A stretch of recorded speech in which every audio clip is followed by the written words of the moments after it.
Hello, everybody. This is Daryl Arnold, and I am the host of Power Talks, and it will be premiering on Preach the Word Network on Wednesdays, 5:30 p.m. Pacific Standard Time. So, if you want to be interviewed, or if you have a business idea, or if you even have commercials or something like that, get at me so we can get you on. All right, this show, and make sure that we can give you some power and give the people that's around you the power that you have inside you. Let's get it. Love, peace. Hit me up on all my DMs, and I'm gladly to get back at you. All right, let's get it. Welcome back to another show, Power Talks with DA. I have a special guest. I have an activist from my hometown, Jackson, Mississippi. He is very dedicated to helping out Jackson, Mississippi to fulfill its promise to actually be a great city. I've been knowing him for quite some time, so I had to say, hey, man, I want to bring you on the show to really give you some promotion and actually give us some tips of how we can do this and everything else, because he's really inspired me. He's an author as well, so he's a very devoted man in the community. No other than Mr. Derick Wright. How you doing, brother? Man, I'm doing good, man. Thank you for having me. Yes, sir, man. I had to, man. You one of those guys that just, always just persevering through everything, just always looking at positive, uh, and I always wanted to give back to the community. So I was like, hey, coming from Mississippi, coming from that background, I was like, hey, I had to have somebody of your caliber on this show, man. So it's just a beacon, it's just beautiful to have you on. So Thank you. yeah, man. Thank So you. what's the name of your nonprofit, man? It's Rights Foundation for Better Communities, or WFBC Incorporated for short. So yeah, of course, it's named after myself, Mr. Wright. So Hey, that's a nice play on word for sure. I love that. You know what I'm saying, Mr. Wright. So yeah, I like that. So how long have you had this foundation? well, I can tell you how long I had the idea too. But I founded the organization October 1st, 2018. I had the idea 3 years prior to that. It was a year after I faced business. I kind of got back on my feet, got my own place and stuff, and decided that God has brought me a long way. What can I do to pay it back forward? And I was blessed with a vision. I had no idea like how everything was gonna go as far as funding and stuff like that. And I prayed about it, and so far his answer has just been to leave it up to him, and whatever needs to be done for me to just do the groundwork, and he has handled everything else. And so far, man, it's been very successful. We touched so many lives in this short amount of time. But yeah. Man, that's something that I don't think people understand of how to start a nonprofit. I think a lot of people want to do it and they have an idea, be like, yeah, I want to give back, but they have no idea of the steps. Cause you kind of walk us through the steps of like how did you do it, how did you get an LLC and all that good stuff. So some of the viewers they'd be like, you know what, I want to do something like that, but I just need to know the information. Right. Oh, okay. So in my advice, the first thing you need to do is identify a problem. Me, my problem was Jackson, Mississippi as a whole. I know that sounds pretty bad, but there are so many things here that's going on that can be improved. Infrastructure, parks and recreation, things to keep the youth busy. We have a homeless issue. Even the general needy people that are working that need stuff, they don't have resources as well. So my idea was to create something that can touch on a little bit of everything. Since the problem I identified was so broad. Uh, that's the first thing, you identify a problem. My next thing was a lot of research, man. I studied philanthropy for about 2.5 years on my own. Uh, Psychology on how to give back, how to approach people in need. One thing you have to realize is just because a person looks like they need something or need help, don't necessarily mean they want your help. So what I tend to do is help those people or organizations that's already helping those that are in need, because they are already familiar with those people. Uh, Instead of just a new person coming up to you, passing you a sandwich or something, he's like, why do you think I need this? No matter how low we are in life, we always had that sense of pride. And we, as people that want to give back, should be aware of that as well. So I always recognize or understand what businesses or people are out there that are already doing it and how you can assist them first. Uh, Next thing I found out, of course, if you have a nonprofit, you can't be an LLC. LLC are usually for-profit businesses, things that you start for yourself, almost equivalent to sole proprietorship. So the first thing you have to do is get it incorporated. So that was the very first thing I did. WFBC incorporated from day one. Once it was incorporated, I gave it about 3 months, and I did some research on 501c3s. Out here in the donation world, 501c3s are very important. Simply using your tax ID number or EIN that's given to you when you start your business. You typically fill out a form. You can either fill out the form that's about 23 pages called a 1023, or you can fill out one that's 3 pages called a 1023 EZ, and that's the electronic form. The process took me longer because I didn't know anybody that knew the process. So it took me a lot of reading. The worksheet that I read was like 26 pages front and back. And man, I took my time and kind of read through all of it. First thing before I did that was organizational meeting. Gather about 4 to 5 people that you know, explain your vision, see if they agree, disagree, or want to put any kind of input in on it to make your business successful. That's going to be important to record those minutes. Minutes are just saying like, hey, I had a meeting from this time to that time, and this is what we discussed, because the IRS will need that information to grant you your 501c3. Those people that are in that meeting, ask them to be your board members. They agreed. Now you have a 5-member board. That's very important as well because they'll ask for that as well. So once you get your board members down, their positions in the organization, and your organizational meeting done, you can always go to Rocket Lawyer to draft your bylaws. That's what I did. I kind of scrolled through and used the basics, and then kind of added some stuff in there as well about how we're going to do a voting system and stuff. And the IRS needs all of it, man. And it takes them about 3 to 6 months to review everything before they send anything back. So it's a bit of a process. And that's what I did. So Wow. So for the people that's listening, if you want to start, you have to do your research, your homework, and actually ask some other people that's in that field that has a nonprofit or something like that, so they can kind of walk you through it. Because a lot of times we try to do something, or if we want to do something, but we have no idea what we're doing, and it kind of costs at the end, because you want to go do you want to do good, or if you want to do right by the community, but you don't know all the laws, the bylaws that really happens, and then you get shut down because, oh, I didn't know I could do this. I can't do this, and then the third. So I really want to just give kudos to you, man, to really understand that you really had to go through all that work and that process just to get what you have right now. Like yes, you sir. said, you've been having this for a while, and it took 3 to 6 months just to get the information back to see if you needed to do any of the additional information and stuff like that. So that is a lot, and I really gotta appreciate you for doing that, especially from where we're from Jackson, Mississippi. So I gotta ask you, how did you grow up? Like, you got to give me a backstory of, like, what it was. How did you grow up? Man, my grandma raised myself, my 2 sisters, and a cousin of mine since I was 5. We were taken from my mom by the state.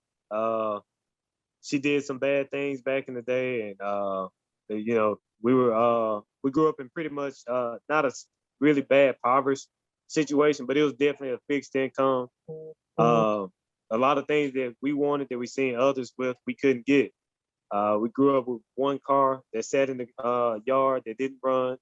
So man, I remember days when me and my cousin would have to walk from Eastview Street to McDade's on Ellis Avenue with a grocery list and walk back with the bags, man.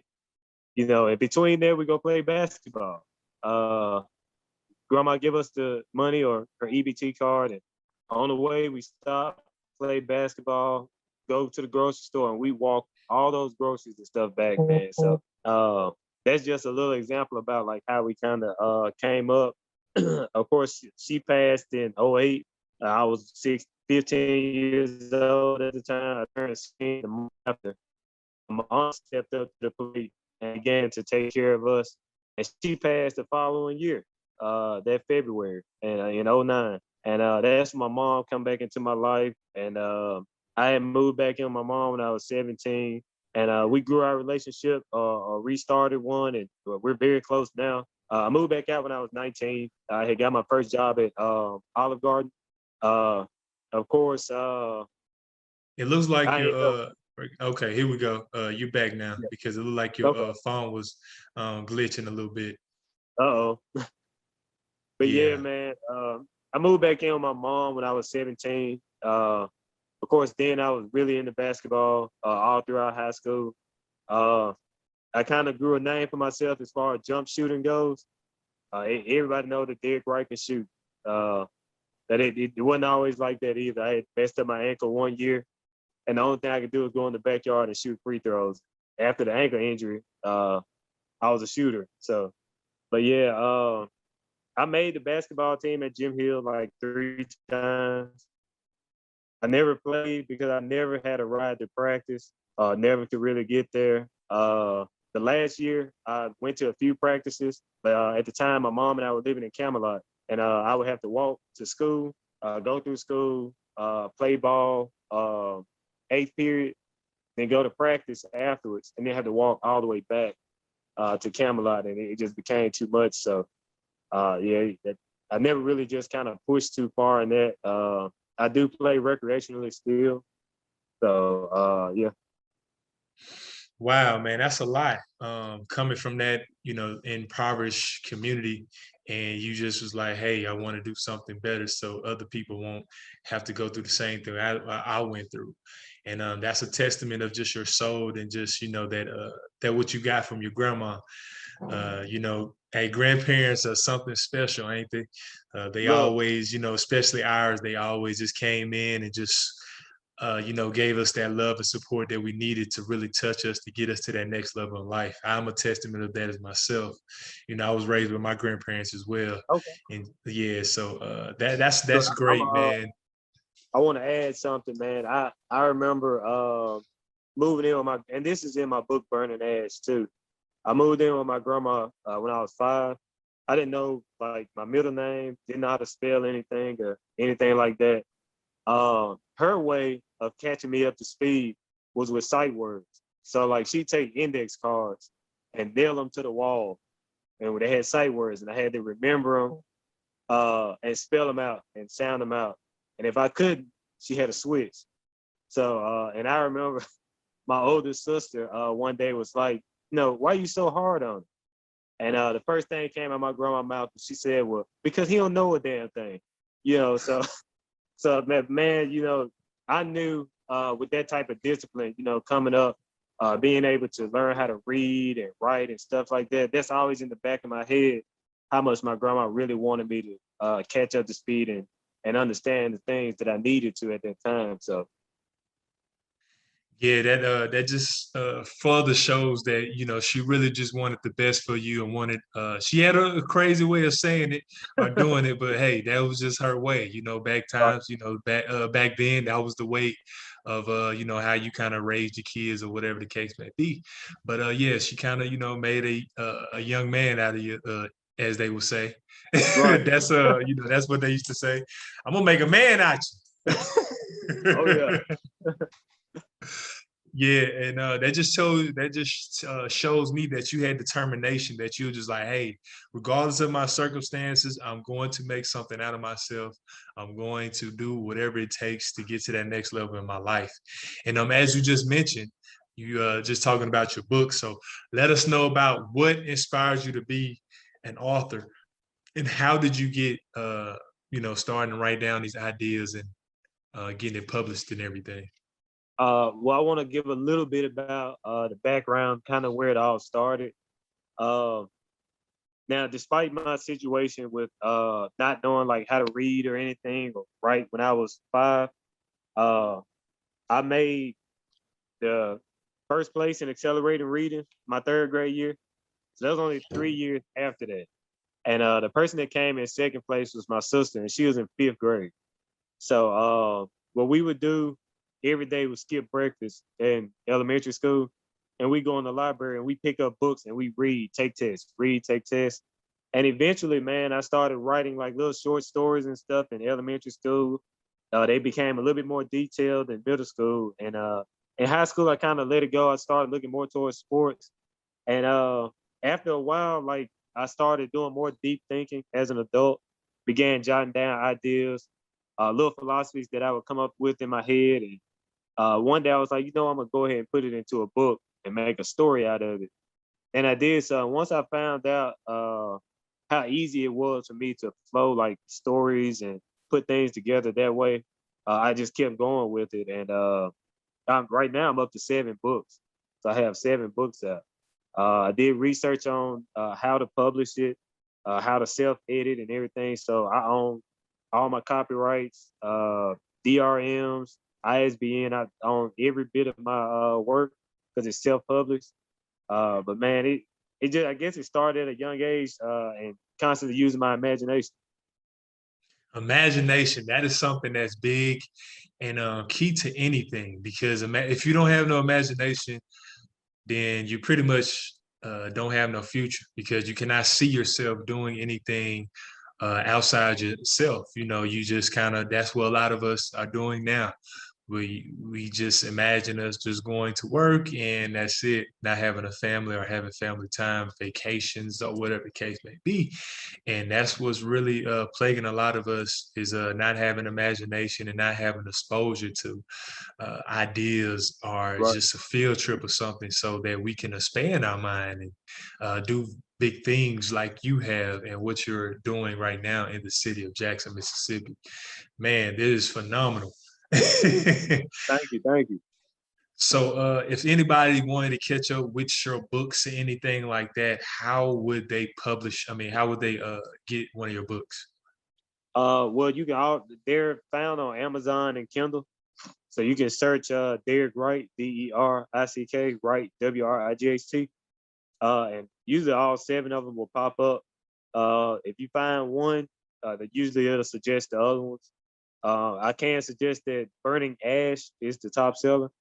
And that's the book that kind of tells my story, a little bit of my background, the things I went through as a child, teen, adult, all the way up until me starting the foundation in my first business. So, Man, so I just got to ask, man, how old are you, man? I'm 29. Man, at 29 years old, you are doing so much that more people have done in a lifetime. And this is just a testament of just showing that it's not about where you from, it's about where you're going, and having Yeah. that key ingredient, which is that determination. Regardless of whatever comes my way, I'm going to overcome it. I'm going to do the work, the groundwork. And seeing how you prosper is just a testament of just how good God is, and how good, if you just believe and just continue to do the work, the groundwork it is. So just let us know what's going on next, and what's going on next into like how are you going to build this even bigger and better, or whatnot. Well, right now we're kind of looking at a few projects that we have coming up. Of course, we're trying to go ahead and get that community garden that we had started up and running. We finally planted some stuff last weekend, so we're looking forward to that. We're trying to grow that area, uh, and what we're planning is like a little tournament over there, a little 3-on-3 tournament to kind of bring light to that area of West Jackson. We're looking at doing some more updates to a couple of more parks around the city as well. Um, as far as like expansion within the city, after this year, we plan to kind of reach out outside of West Jackson, try to go to South, North Jackson, a little bit more work downtown. As for now, the main mission is West Jackson. That's where I'm from. So, yeah, we have a lot of stuff lined up. Even some stuff coming up for the youth, back to school program. I mean, event. Since COVID is kind of slowing down, hopefully we can get a nice in-person event for them. get them some free haircuts, free hairdos, and get them some entertainment and stuff while they're out there, free school supplies. So we have a lot coming up, man. And people always calling me with different ideas. Hey, you want to try this or you want to do this? So like, I'm looking forward to a pretty bright future with the organization. Man, have you ever just thought about, taking some of the kids out of, or taking some people out of the state just for a field trip or anything like that, or just connect with other people from across the globe to, unify and make it even bigger? Oh yeah. It's odd that you asked that. I had a conversation with a guy today at the bus station, and he used to be homeless, and he was just not getting back on his feet and stuff. And he began to ask me some questions about how he can give back in Dallas and how he wouldn't mind running a branch of my organization out of Dallas to help give back using some of the same methods that we use here. Uh, and I told him, we'd sit down and discuss it. And to me, if my philosophy works here, then I would like to try that in other predominantly Black neighborhoods as well, to help them push forward too. As far as on a national level for now, uh, now global, hopefully that philosophy can prosper that way. Of course, it's going to take more research as usual, but on a national level, we definitely going to be pushing for that. So That's what I'm talking about. We got to shoot high, man. We can't shoot short. It's not hopefully, it's when you do it. that's true. Oh yeah, we got to use that imagination that you have and that you have brilliantly presented on this interview thus far. Man, this is powerful. The people out there that's actually listening to this, y'all need to really get with Derick Wright to look at his books, actually talk to him, to some of his mentor programs or what have you, because he has a bright future, and he's doing something that a lot of us kind of forget about or don't know how to do it. He did the groundwork. He's actually in the community all the time, just reaching out to pretty much just plant that seed that needs to be planted and letting it grow and nourish. So yeah, man, it is powerful that you on. All right, Mr. Wright is always right, right? Oh yeah. I tell people I was born right. So So yeah, man, it is powerful, man. So with everything that we talked about today, what is some of the key points or the key philosophies that you would give viewers out there today that's listening to this interview today? one thing I had to advise myself is you don't need much to give back. All you need is a vision and to believe in it. And if you believe in it, others will too, and everything else will come with it. When I started the organization, I didn't have anything, and I always questioned how I could pay for stuff and stuff like that. Once I let go of that, how I'm gonna pay for stuff and how am I gonna finance this and that, everything kind of fell into place. As long as you got a vision and determination to do something for other people, it always works out. And the person that came in second place was my sister, and she was in fifth grade. So what we would do every day was skip breakfast in elementary school, and we go in the library and we pick up books and we read, take tests. And eventually, man, I started writing like little short stories and stuff in elementary school. They became a little bit more detailed in middle school. And in high school, I kind of let it go. I started looking more towards sports. And after a while, like I started doing more deep thinking as an adult, began jotting down ideas, little philosophies that I would come up with in my head. And one day I was like, I'm gonna go ahead and put it into a book and make a story out of it. And I did so. Once I found out how easy it was for me to flow like stories and put things together that way. Mm. So what was like the big ticket or like the big snap in your life is just like, okay, yeah, this is what I'm gonna do? Yeah. Okay. So what's crazy, man? We did our first event. We did a clothing drive. That was the very first event. It was literally a month after the organization was started and incorporated. We got about 14 boxes of clothes, took it to the homeless shelter. At that time, of course, I'm like, we got our foot in the door because we're doing things. And we started doing multiple things after that. But it didn't really hit me until that following winter. It was December. It was towards the beginning of December, and we did a clothing drive. And man, it filled our house up. We had ended up having about 46 boxes, clothes and shoes. And we sat down and planned it. I called the homeless shelter, and the lady was like, we don't have any room for that. And I told her, I said, well, I'll tell you what, I'll bring you some of it, and I'll figure the rest of it out. And within a week's time, I put together a whole event where we invited the entire community out to a building on Robinson Road to come in and get whatever they needed. The December 21st, the event happened. It was a really cold day, and we even had to have like an industrial heater in the building because it was so cold, man. Everything kind of came together. We gave out free pizza, free donuts, free coffee. I had a guy in there cooking for the people, and I was standing outside. Of course, to me, it's just a regular event, and a lady pulled up in a Trailblazer, and her and 3 kids got out, and one of the kids had on like gym shorts, no socks, no shoes.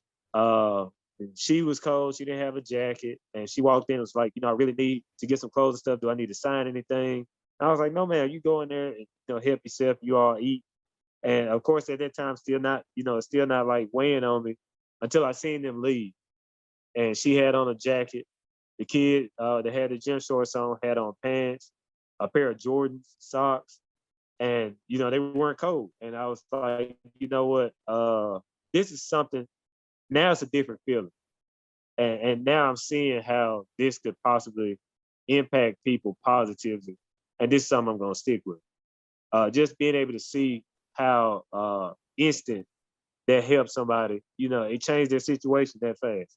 So, Man, that is powerful. You just got me goosebumps, man. I definitely appreciate you coming out to talking about everything that you talked about, positivity and everything else. Man, this was a beautiful interview. All my people that's out here, y'all need to get with my boy D. Wright. Now, you got to let us know, how do we follow you? How do we kind of figure out, how can we keep in touch with you and all that?